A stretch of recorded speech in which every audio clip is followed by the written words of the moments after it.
everybody,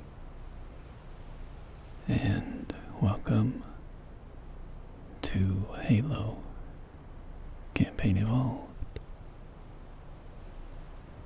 This is a new game, a remake of Halo Combat Evolved from 2001.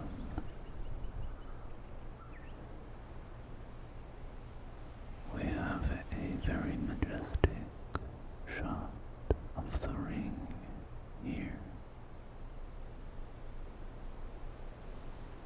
I've spoken before about how one of the most magical parts of Halo for me, or just a very magical aspect of it, when I was young, was the ability to look up and around and just watch the ring continue ever upward into the sky.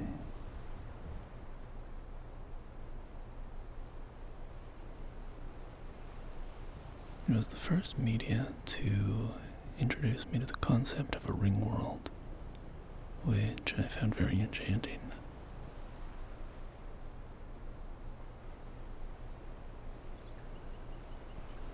So, today we're going to explore this beautiful island here on the campaign mission called the Silent Cartographer.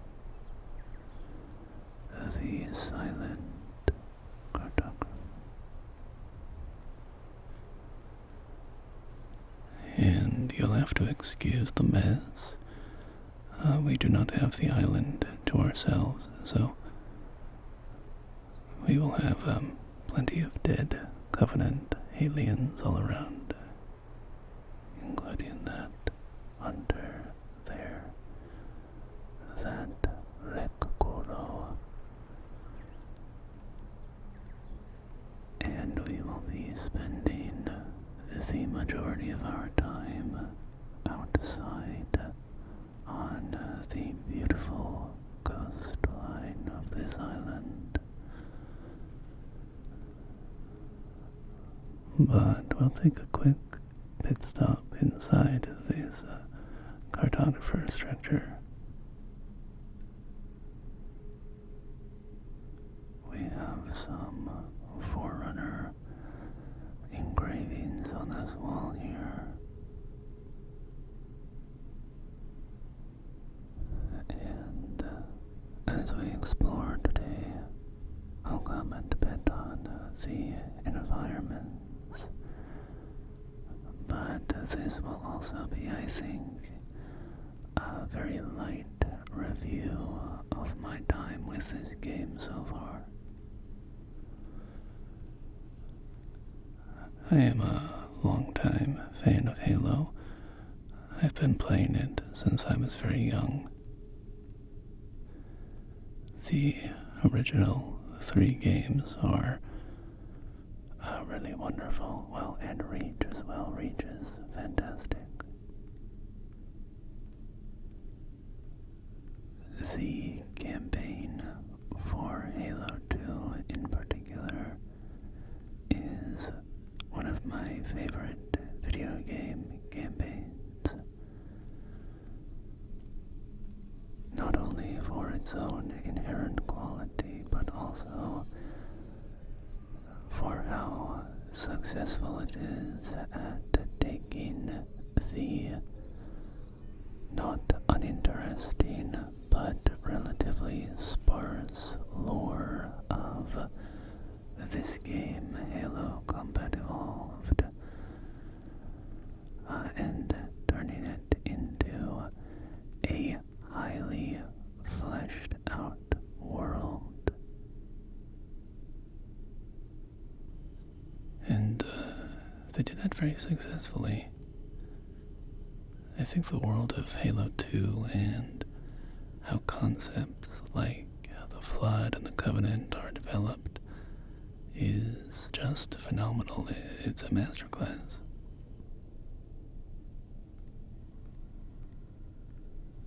So down there in that chasm are the unknown depths of the ring. And the goal of this mission is to fight our way down this facility and find the map room, what the Covenant call the Silent Cartographer, which is a wonderful name. They did a wonderful job with, the naming schemes in Halo. Phrases like, the Silent Cartographer, these mystical terms that the Covenant use for Forerunner installations is really wonderful and evocative.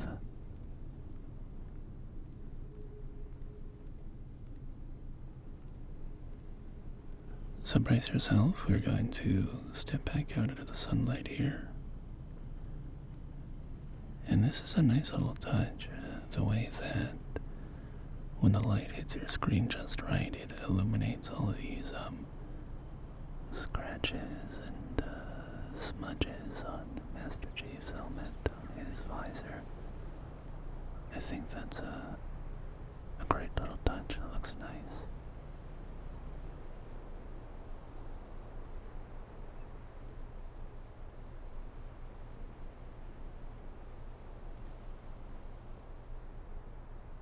Now we will travel off this platform by foot, walking through this small cave section, this small tunnel.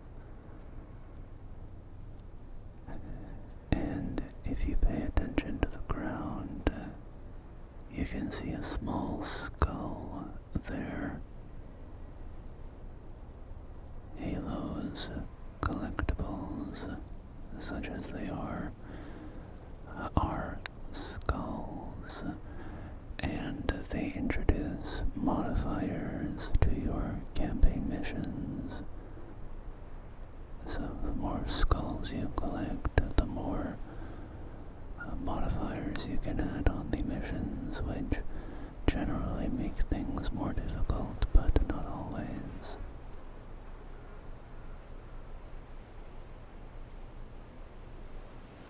And that gets at actually one of the, the reason that I am playing this game, which is that one of my very old friends, we played through Lasso, which is the hardest difficulty in Halo. I think I've mentioned this in a previous video, so I won't go into it too in-depth, but it stands for Legendary All Skulls On, and it is the most difficult challenge in Halo.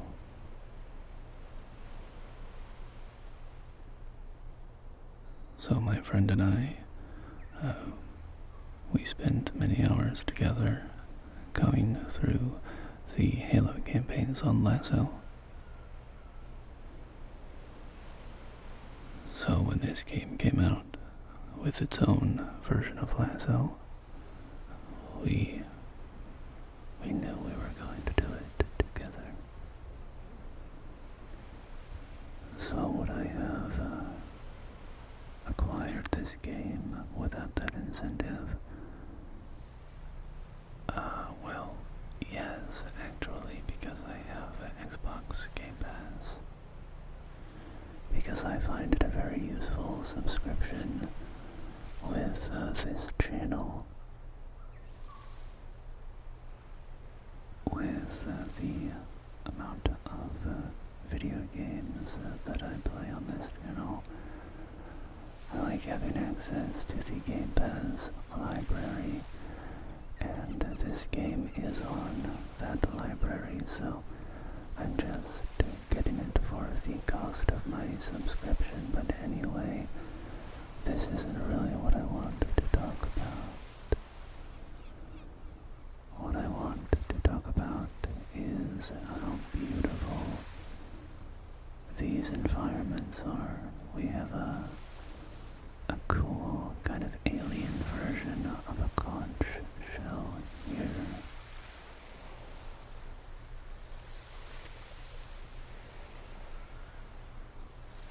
One thing that I was interested in bringing up is Halo Combat Evolved Anniversary, which was a remaster of the original game that came out in 2011, and it had completely remastered graphics. And I put a fair number of hours into that game, those remastered graphics, and I am not a fan of the visual rework they did for that anniversary edition.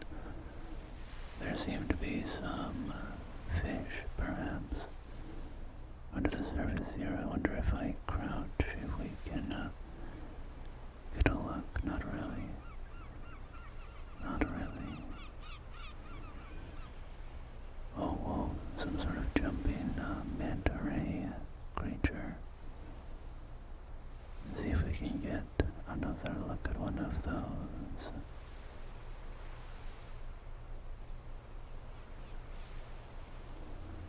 And I won't go into it too in depth here, because I'm not playing that game. That could be kind of an interesting video, actually, comparing the graphics of all three games and talking about my personal preferences. But essentially, the reason that I don't like Combat Evolved Anniversary is because I think its remastered graphics really misunderstand the aesthetic of the original game. To put it succinctly, I think when they were remastering that game, they interpreted all of the aesthetic choices of the original game, the lack of detail, the kind of brutalist architecture, this sort of stark, barren vibe of the Halo. Not as an intentional, interesting aesthetic choice, but as, I suppose, a limitation of the technology of the time. And so what they did is they dramatically increased the detailing on every object and surface in that game.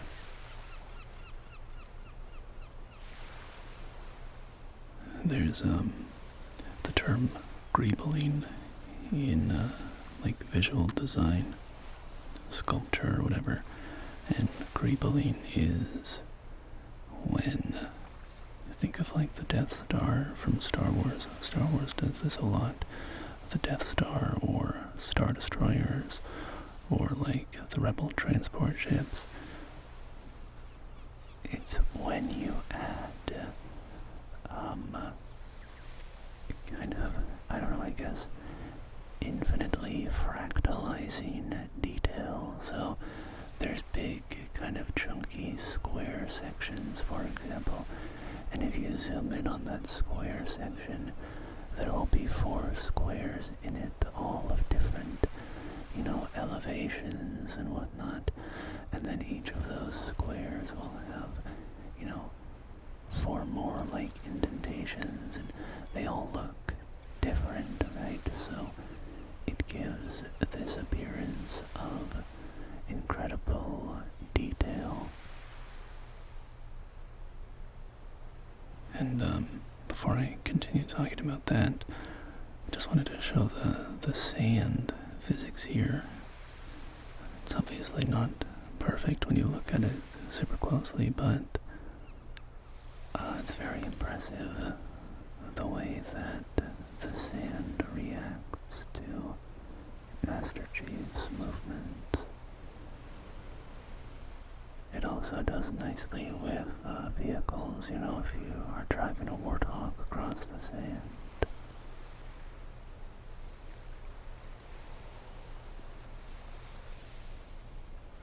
So anyway, greebling essentially gives not an illusion of depth, but it just sort of arbitrarily creates a lot of detail.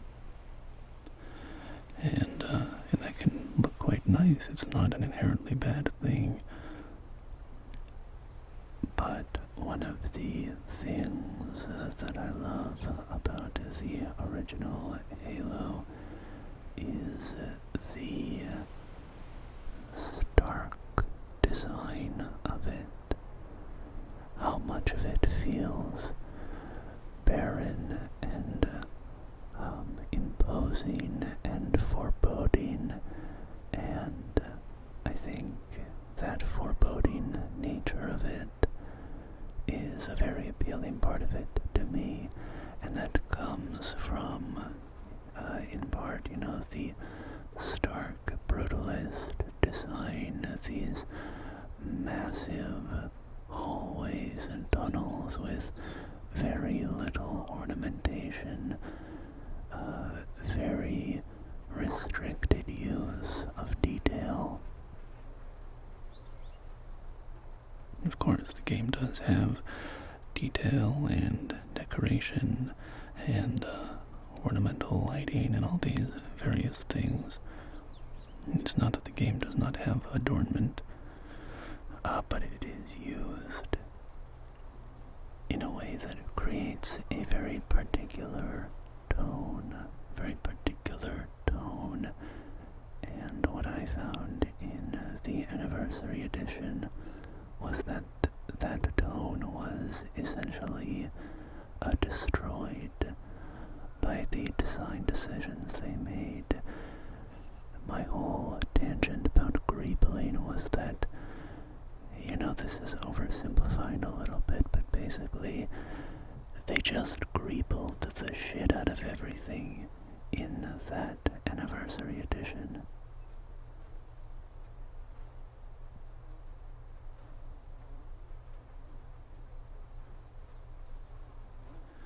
You know, I just ended up finding that a very unappealing aesthetic. I don't think that it worked for the story that Halo was telling. I don't think it was I don't think there was a good unity of aesthetics, form and function, right? So far in this game, my friend and I have currently reached the library. We are as far as the level of the library. So far, I find this game to have a much more interesting aesthetic sense of how to update the graphics. It is, of course, making things realistic. It's making things more detailed. It's, like pulling out all the stops on modern graphical capabilities. And it looks absolutely gorgeous. But I don't think that it loses much of the aesthetic sensibility of the original. Now, to be 100% clear, a change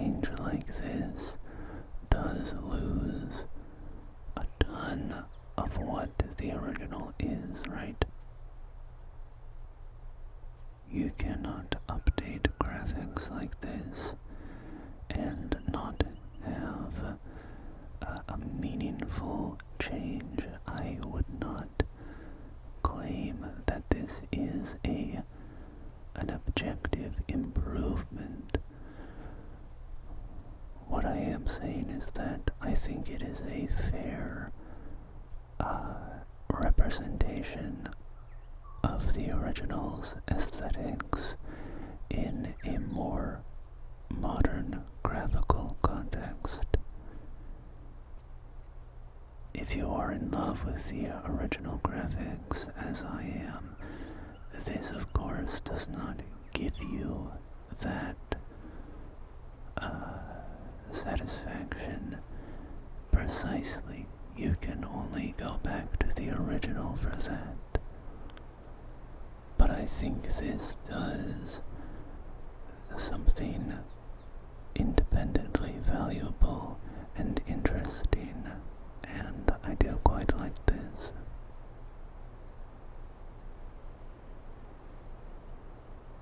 Now, let me just look at this. With the light coming down and the leaves falling, the tree on the left, the shadows in the corners, it's just absolutely beautiful. It is beautiful to me.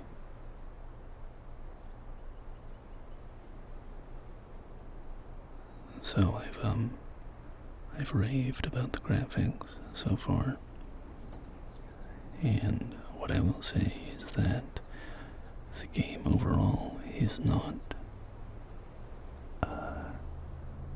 if it were just the graphics would get, a 9 out of 10, a 10 out of 10, maybe a 9 out of 10, just because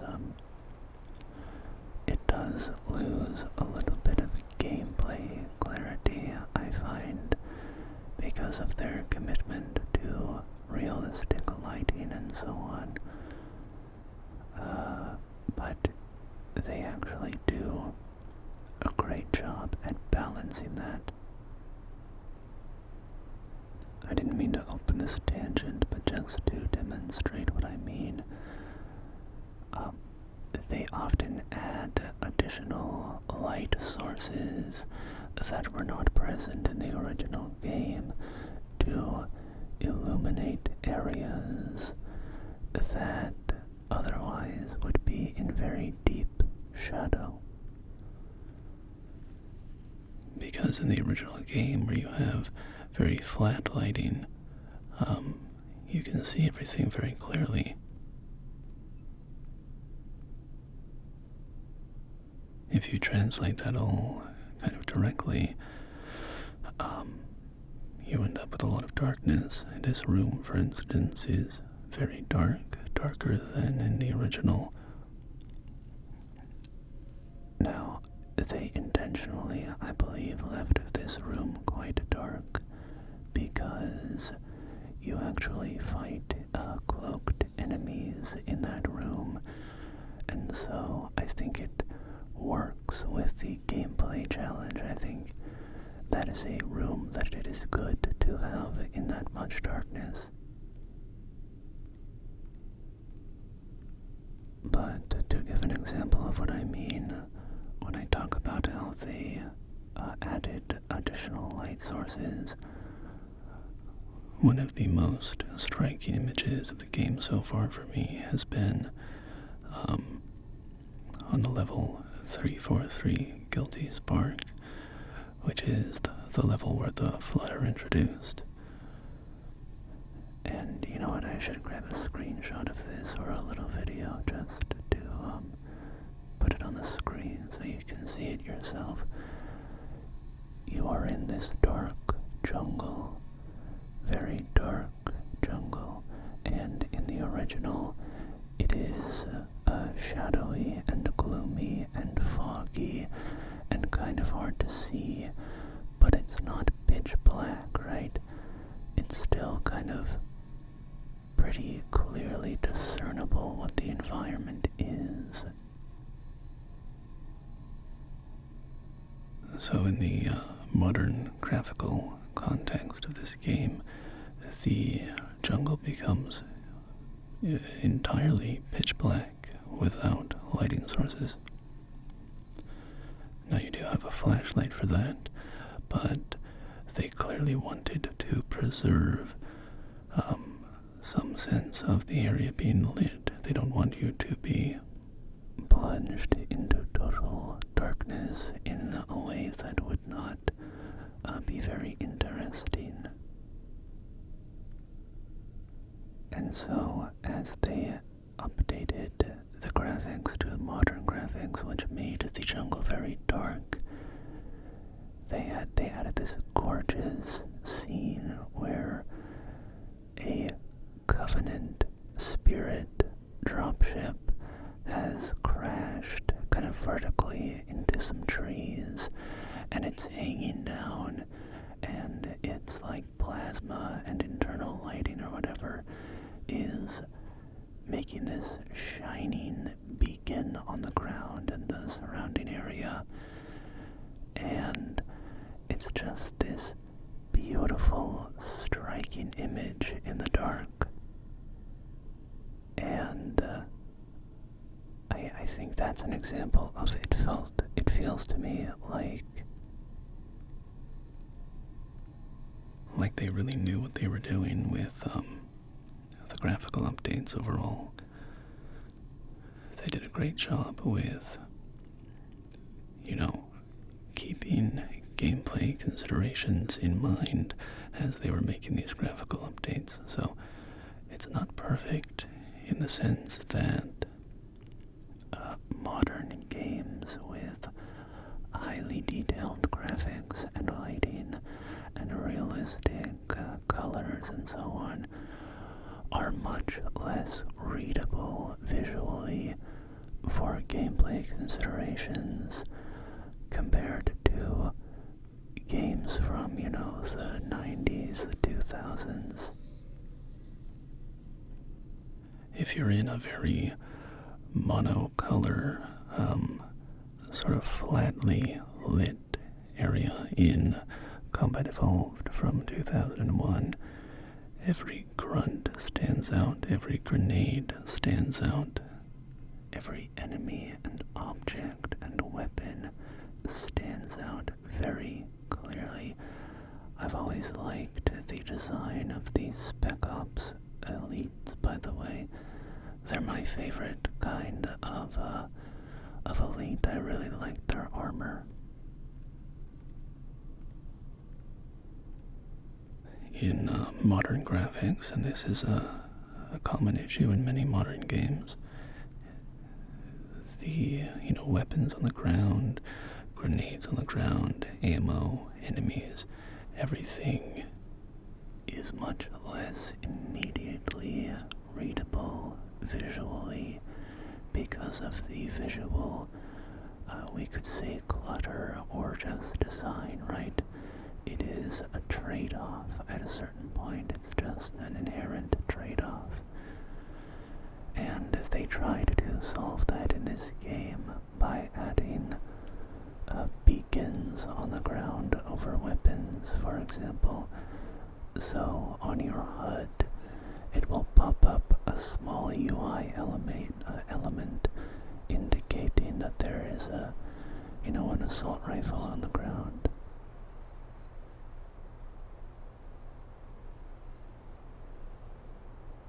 The thing for me is I found that quite ugly. I actually turned that off. And on that note, we can transition into some of my more negative thoughts about the game. First off, the facial animation is in general not great, and particularly, most especially for Sergeant Johnson, he just does not look very good. He does look like Steve Harvey, and the way his eyes move and his mouth moves, it's just not right.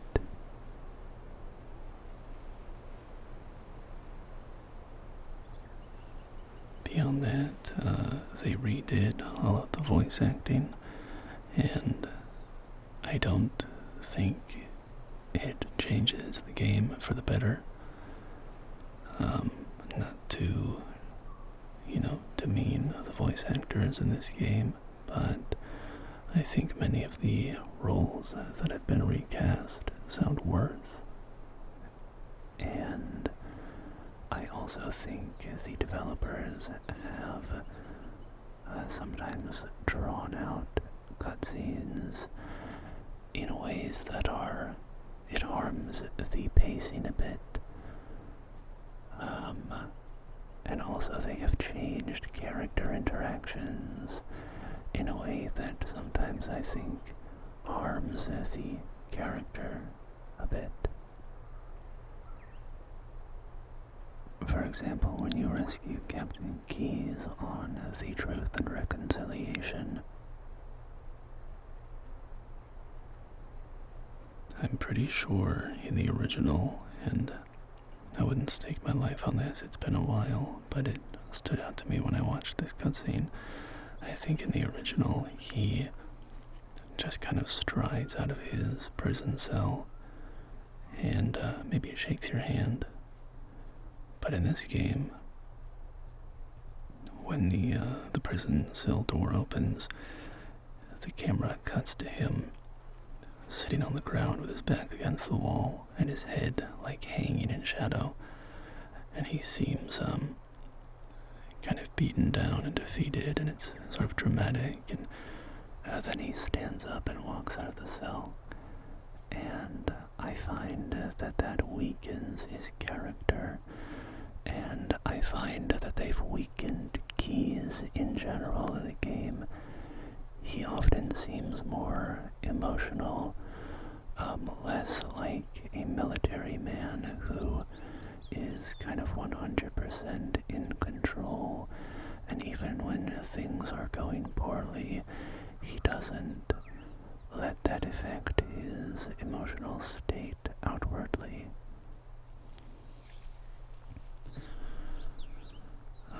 To the notion of, on the topic of the voice acting, they also recorded a lot of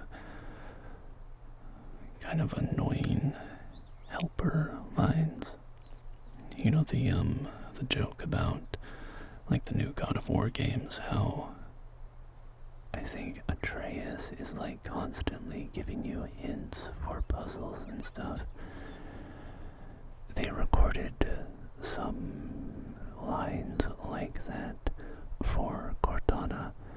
It's not a ton and it's not super obnoxious, but it did lean a bit into the modern, we can't let the player be confused for even 1 second, or not even be confused, just go through 5 seconds of like not being exactly sure what to do. I'm showing my age a little bit, but I don't like overly hand-holdy games. I'm not saying we need to go back to, Morrowind, where you just get directions to a place and you have no map marker, and you'll get a quest and it says walk 500 paces down the east road. Once you see a Y-shaped tree, turn right and walk forward until you see a large rock. Turn left, walk 30 paces forward and you'll see a sword on the ground. Bring that back to me. I have played many hours of Morrowind, and games like that do not hold your hand at all. Well, they do hold your hand, even when people say this game doesn't hold your hand, it is holding your hand in various ways. I won't open that whole topic of discussion, but even just the way that a game is designed, a developer is funneling you in certain directions, helping you to discover certain things, to do certain things. So, there's always hand-holding for a player, to one degree or another. My problem with when I opened this game up for the first time was there was an objective marker every 20 feet, and the maps of Halo were designed to guide you, and there were objective markers, but not as frequently as this game. And the game is designed with things like enemy placement and sight lines. For example, this canyon here, you're out on the beach and you have to find your way to this canyon to go unlock the facility's security doors. Now, if you were just trying to find this place on the island with no help, this canyon entrance is a little concealed. It's not impossible to see, but you have to look, towards the interior of the island specifically, and it's kind of hidden behind these trees. But what Bungie did is they added a group of enemies here down in the trees, and so you see the enemies, and that's game language for go over here, there's something over here. And then you fight those enemies in the trees, and you get engaged by the enemies in the canyon entrance. And so then you go up to the canyon, and the game funnels you up towards the security facility. So you're being guided even if you don't have an explicit objective marker telling you where to go.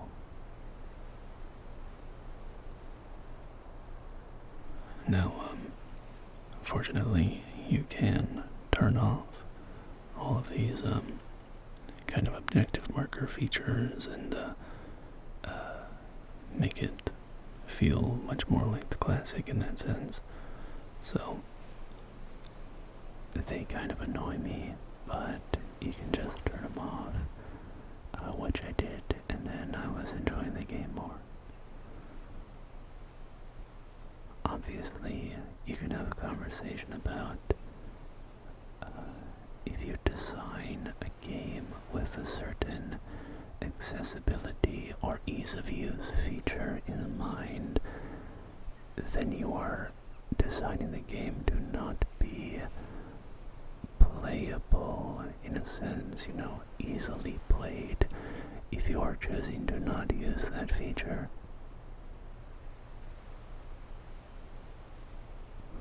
So an example of this would be like the Elder Scrolls Oblivion. We'll just take the Morrowind Oblivion comparison, because Oblivion is often used as an example of Bethesda making their games more hand-holdy. So in Morrowind, because you cannot just fast travel everywhere, because you cannot fast travel to specific locations, every location is a fast travel destination. Bethesda put in fast travel systems, so Siltstrider, public transit essentially, can take you around the map. Boats can take you around the map, and they are to predetermined spots. Also, I love these water reflections on this rock wall here. Very gorgeous.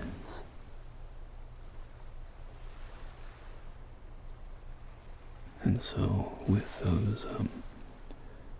with the idea in mind that every player has to walk around the world of Morrowind. The developers are creating ways to make that easier. In Oblivion, because they added the fast travel system where you can fast travel to any point of interest that you have discovered, they took away in-game fast travel systems like carriages and so on. So the idea of, anyway, this is a tangent. I should cut this off, but I guess my point is there's an idea that if you design a game with, say, a ton of objective markers guiding you on every step of your journey, then the game will be too difficult, or it will not be created in such a way that somebody can turn off those objective markers and have an optimized experience, because the developers were not doing things like, for example, using enemies as kind of a breadcrumb trail to guide you to your destination. So this game came out in a way where the developers were planning for it to be a little more unguided. And again, there are objectives in Halo, so just want to be clear about that. But the game overall has far less than is displayed in this game. So this game still works quite well if you turn off those helper features, because it's kind of built on the bones of a game that didn't have them in mind.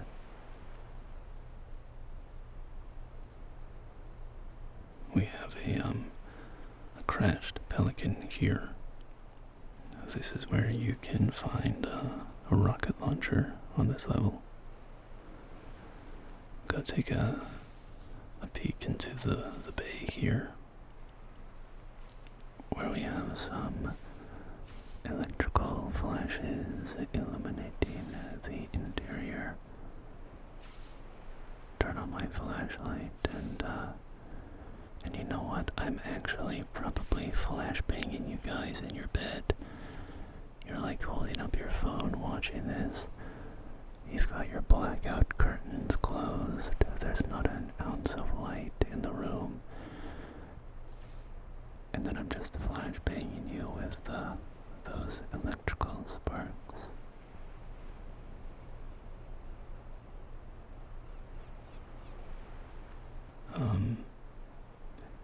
Yeah, the game also adds some cool little fun features, like, for example, you can hop into the turret of a wraith on Truth and Reconciliation when you're in the hangar, and before, those wraiths were just essentially decoration, but now you can use them for a functional purpose. They also added, a beam rifle jackals. So it is, to be clear, very much a remake, not just a remaster. They are making creative choices, content choices. I was actually very shocked. I played a minute or two of the library level, and they have completely redesigned that level.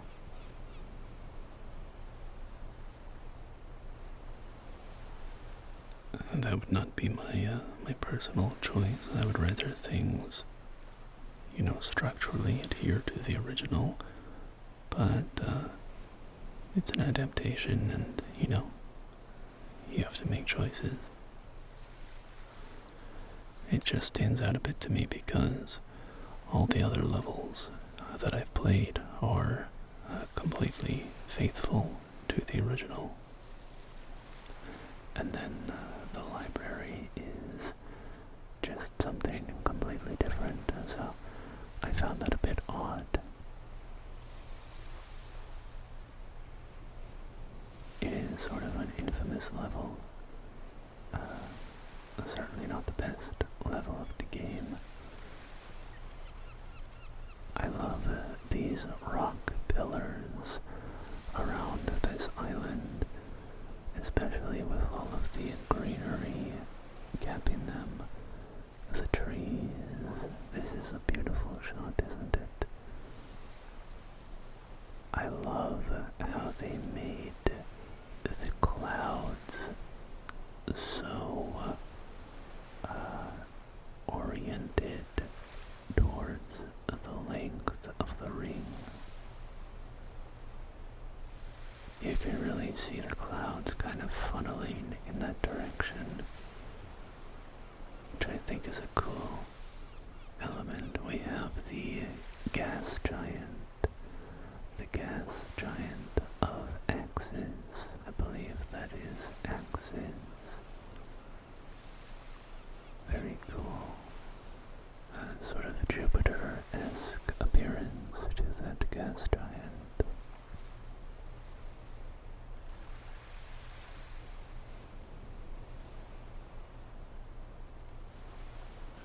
Let's see, what else? I find that the AI is a bit frustrating and quite stupid sometimes.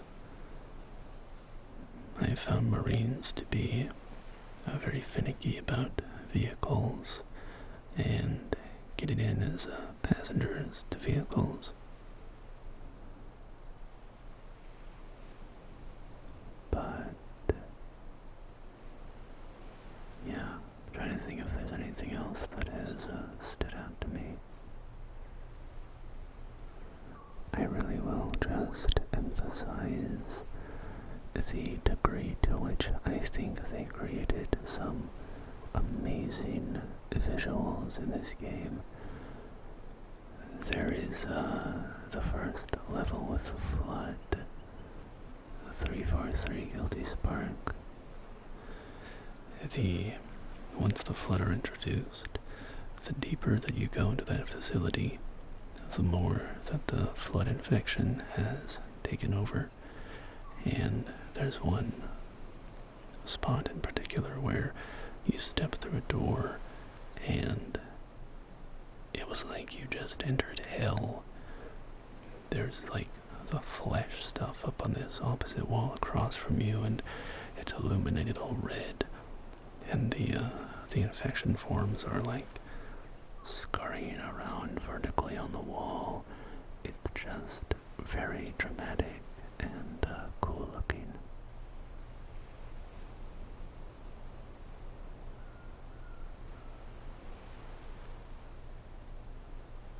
Yeah, so you can see with something like this structure here, also nice little dragonfly there.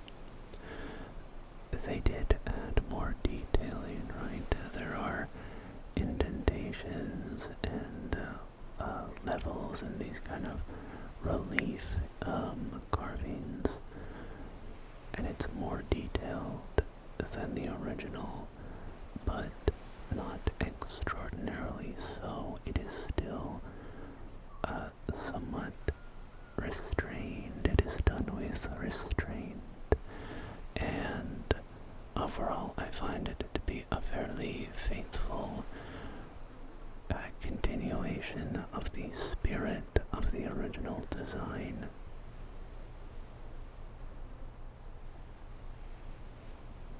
If you were to tell me, for instance, that,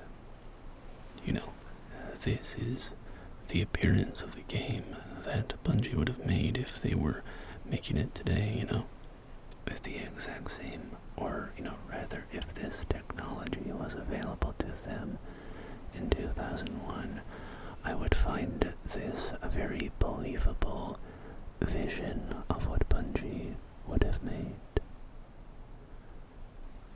We have a dead elite there, a dead elite. And here we have some Marines who I left here on the beach when I took off in my Warthog to clear the island of hostiles so that we could have a relaxed trip around the island.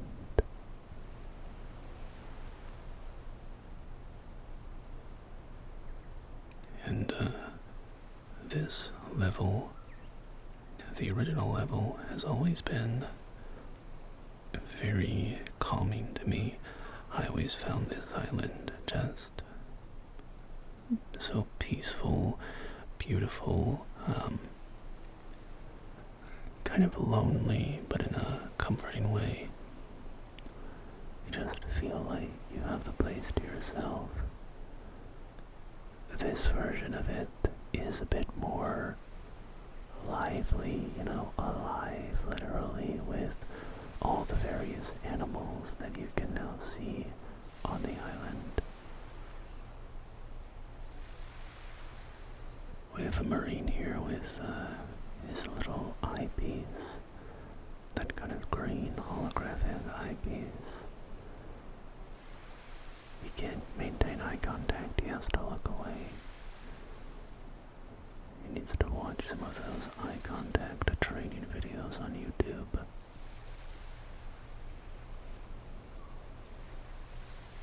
10 minutes eye contact, highly intense and intimate.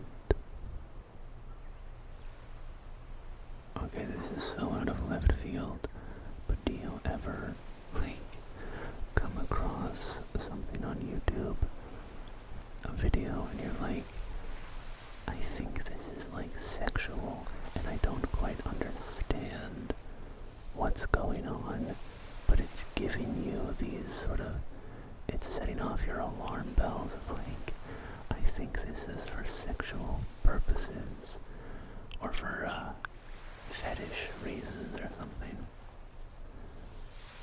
Anyway, I guess people think that about ASMR, but there's lots of the thing is, there's ASMR that does that too.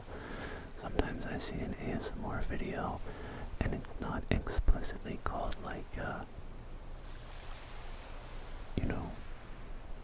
Mommy GF tucks you in at night or whatever, but there's just a vibe with the way the person in the thumbnail is positioned. You get the vibe, they're communicating something. Anyway, I'll move on from that topic. I've been getting some weird videos recently. That's another thing. Recently I found that the algorithm is not getting the message that I'm not interested in something. If I just don't click on it, they keep serving it to me and I keep not clicking on it. And they still keep showing it to me. So I feel like I have to be more proactive now in clicking things like, don't show me this channel again.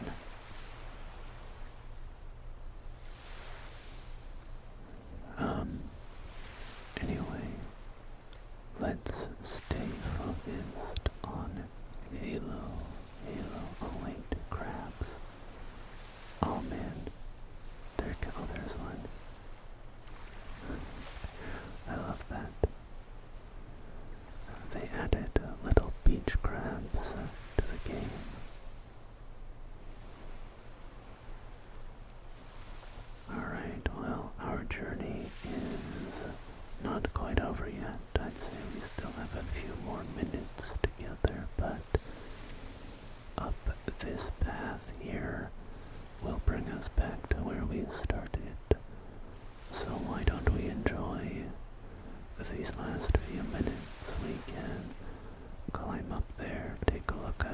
ocean.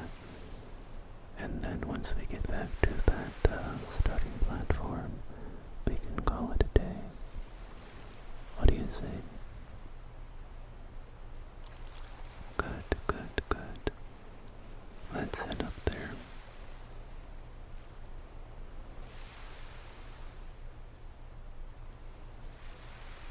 Yeah, the Jen Taylor and now I'm blanking on Master Chief's voice actor's name.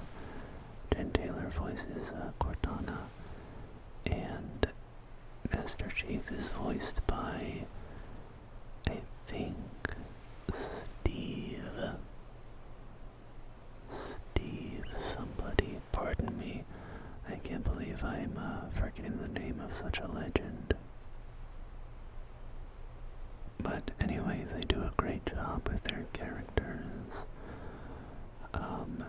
Even though the dialogue was re-recorded when the game started for a little while, I was like, did they re-record all the other characters but leave Cortana and Master Chief as the original audio? But that is not the case.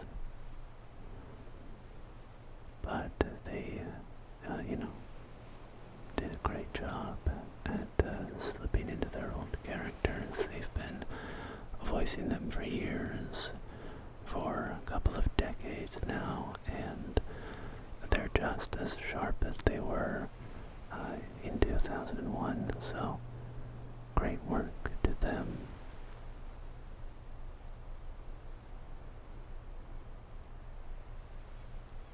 The detail of these rock faces, I find this place so gorgeous, man. It's so relaxing to just look out at these pristine blue waters with the rock faces and all the greenery to give it that kind of comforting, soft element to it as well.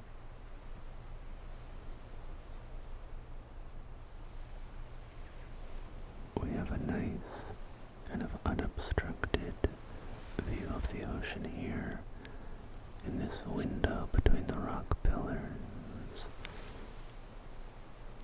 This sparkling blue, the aquamarine of the shallows growing darker. Oh, and that's a tiny gripe I have. I understand why they didn't include it, but in the original game, you could drive out into the ocean and just go underwater and keep driving down this long, flat, sandy ocean floor, and eventually you would hit an invisible wall. But it was just a fun little thing you could do. And they have invisible walls very quickly out in the water on this version of the map, so you cannot just cruise out into the deep waters, which I understand why they would do that, but I think it would have been kind of fun to leave that feature in place.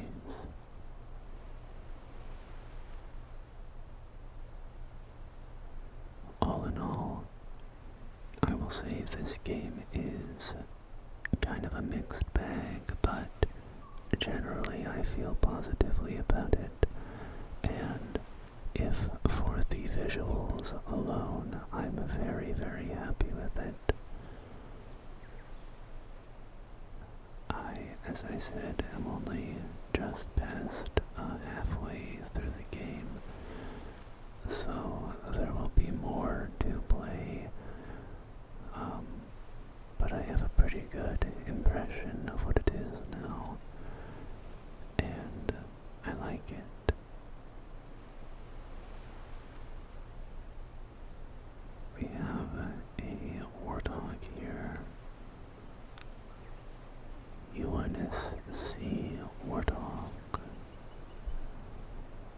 interesting rims on it. And of course, the big machine gun on the back.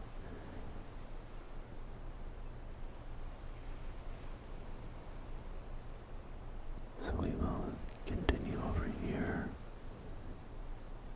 Take another nice look out at the ocean. I like this view where we can see all those rock towers off in the distance. And back here is the platform on which we started our exploration. So, why don't we step past this dead hunter here and step on the platform. Oh yeah, this game does also have some kind of annoying cosmetic microtransaction stuff, but you know, we lost that war a long time ago, so I feel like I'm just kicking at the pricks to even bother bringing up the fact that you can pay like 20 bucks to make your Master Chief look like a hunter. Which, you know, is a fun little idea for a full remake. I don't even really hate that conceptually. It's more just the, yeah, of course you can just buy it, right? Such is the modern gaming landscape.